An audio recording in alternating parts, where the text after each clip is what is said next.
Area 51 आज तक की सबसे गुप्त और रहस्यमय जगहों में से एक है। आखिर क्या है इस जगह का राज? चलिए जानेंगे हम इस वीडियो में।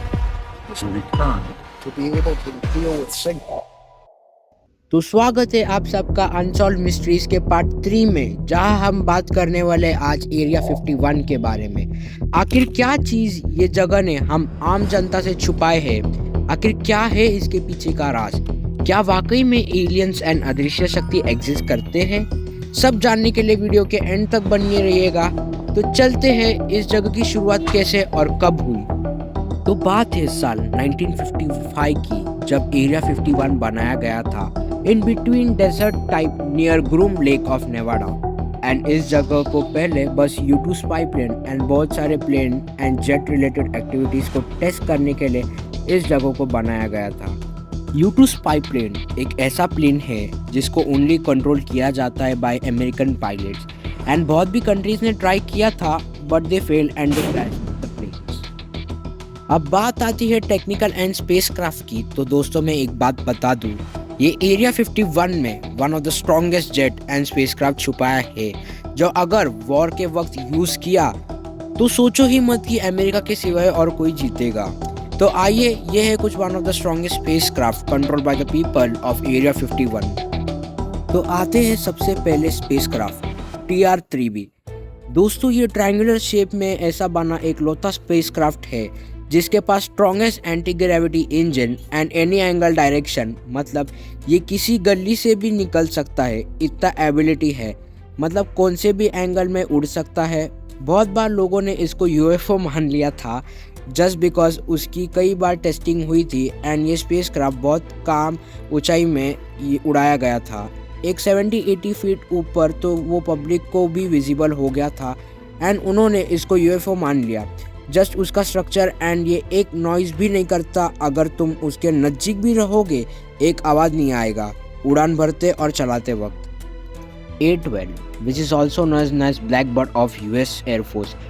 ये प्लेन की बिल्ड क्वालिटी इतनी स्ट्रॉन्ग थी कि आज के कोई भी जेट्स इसको टक्कर ना दे पाए, और ये एक one of the strongest jet है क्योंकि इस हिरोशिमा एंड नागासाकी के ऊपर जब वो पायलट्स ने ऊपर से बॉम्ब गिराया था तब इसी जेट का इस्तेमाल किया गया था due to its strong wings and speed.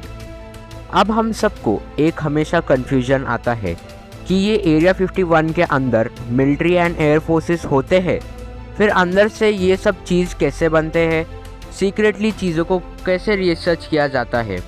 तो दोस्तों जो बाहर से दिखता वो अंदर से होता नहीं, अंदर सबसे स्मार्टेस्ट साइंटिस्ट वर्क करते हैं जो पब्लिकली ऐसे फेमस कभी नहीं होते। अब बात करते हैं इन्वेंशंस विच वर स्टोलन, जो चुराया गया था बड़े बड़े जाने माने साइंटिस्ट से उनके मरने के बाद। अब सबसे पहले इन्वेंशन ऑफ फ्री इलेक्ट्रिसिटी, ये एक मेगा इन्वेंशन था फॉर द होल वर्ल्ड, गरीब से गरीब लोगों के लिए ये बनाया गया था। ये इन्वेंशन था बाय निकोला टेस्ला, जो आज तक के सबसे वर्ल्ड फेमस साइंटिस्ट थे। उन्होंने वार्डन क्लाइव टावर का इन्वेंशन किया था, जिसे उन्होंने अर्थ के एटमॉस्फेयर फ्रीक्वेंसी एंड अर्थ के नेचुरल फ्रीक्वेंसी के साथ मैच करके उन्होंने 200 बल्ब्स बस जमीन में लगा के और 2 बड़े लोखंड के रॉड्स उन्होंने वो बल्ब्स को जोड़कर बाजू में रख के टेस्ट किया था, which was successfully working. But ये एक इलीट्स के लिए बहुत बड़ा लॉस आ जाता, तो उन्होंने निकोला टेस्ला को उस टावर बनने के कुछ दिनों बाद ही मार दिया। एंड सबसे इंटरेस्टिंग फैक्ट आता है अब।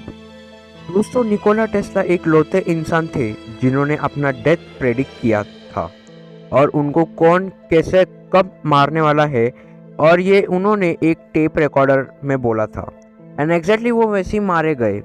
पर एक मिनट, इन सब के पीछे किसका हाथ था? वो और कोई नहीं बल्कि डोनाल्ड ट्रम्प के younger brother Robert Stewart Trump. And जो भी सब इन्वेंशन किया था बाय निकोला टेस्ला, वो रॉबर्ट स्टीवर्ट ने सब जब्त कर लिया ताकि ये किसी के हाथ में ना आए। एंड बेसिकली एरिया 51 के ओनर और कोई नहीं बल्कि रॉबर्ट ही है, एंड उनके अंडर ही ये सीक्रेट सिविलाइजेशन चलते आ रही है। अब आते हैं नेक्स्ट साइंटिस्ट के तरफ, जो है Meyer Stanley, one of the greatest scientist just like others. Meyers एक नॉर्थ अमेरिकन साइंटिस्ट थे। उन्होंने एक ऐसा आविष्कार बनाया जो कि बस सोच सकते हैं He was the first person to develop first real alternative source to oil using only tap water. एक गाड़ी जो कि नॉर्मल पानी पे चलेगी बिगर पेट्रोल के। स्टैनली मेयर एक बहुत बड़े साइंटिस्ट होने के कारण उन्होंने नासा ज्वाइन किया, पर नासा ज्वाइन करते ही उन्हें पॉइजनिंग करके मारा गया। One day before signing and मरने के एक दिन पहले उन्होंने एक $multi-million कॉन्ट्रैक्ट साइन किया था with US department of defense, which is none but area 51। कुछ कॉन्स्पिरेसी है कि ऑयल इंडस्ट्री, उनके कुछ main workers, even his brother claim that Meyer के मरने के बाद उनके गैरेज जिधर वो सब experiments and formula for various different things, एक बुक था जिसमें मेयर ने वो गाड़ी को कैसे बनाया जाए उसकी डिज़ाइन से लेकर सब कुछ चुराया गया उनके मरने के एग्जैक्ट 2 दिन बाद, ऐसे उनके भाई एंड वर्कर्स ने क्लेम किया था। अब आते हैं अपने लास्ट टॉपिक, जो कि सबसे इंटरेस्टिंग टॉपिक है, वो है अबाउट एलियंस। दोस्तों, एलियंस ये अभी से ही नहीं एग्जिस्ट करते, but they are times from God. Aliens ये तो बस ह्यूमैनिटी ने नेम दिया है, but at those times they were named as watchers. दोस्तों, आप सबके दिमाग में एक सवाल ज़रूर उठा होगा कि ये स्पेस में रहते कहाँ हैं। तो ये वॉचर्स मून के सेकंड फेज में रहते हैं। हम सबके दिमाग में डाल के दिया होता है कि चांद जो है ये गोल घूमता है, बट नहीं, इसका बस फ्रंट फेज ही हमें दिखाई देता है। ये वॉचर्स एक्चुअली रहते हैं सेकंड फेज में। दोस्तों, अगर आप फोकस करोगे तो अगर आप रिसर्च करोगे तो बहुत से सारे सैटेलाइट्स सेकंड फेज में ट्राई किया था भेजने का, बट कुछ तो रीजंस के वास्ते इधर दे गॉट डिस्ट्रॉयड और दे गॉट डिसकनेक्टेड।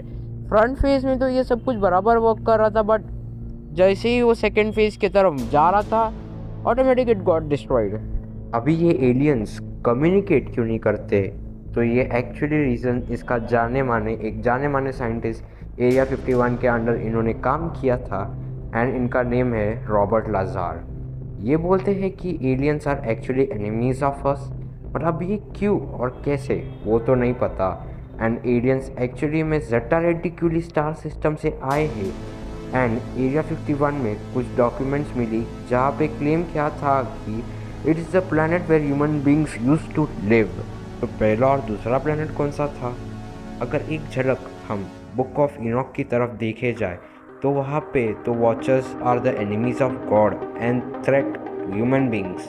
यहाँ पे दोस्तों बुक ऑफ इनॉक एक ऐसी सीक्रेट बुक्स में से एक है जिसमें अर्थ एंड पास में हुई गए कई सारी सीक्रेट से भरी हुई है। एंड ये बुक बैंड है कि आपको कोई इलीगल वेबसाइट्स पे से मिल जाए शायद, वरना ऐसे नॉर्मली इसकी ओरिजिनल वर्जन है वो तो नहीं मिलेगी। अब हम देखेंगे मिस्टर रॉबर्ट लाजार ने कुछ इमेजेस जो निकाले थे, एंड ये इमेज अब नो ओनली ट्रूथ बुक में भी मिल जाएगी। अब ये कुछ पेंटिंग्स है जो वर्जीनिया ऑस्ट्रेलिया में लोकेटेड है।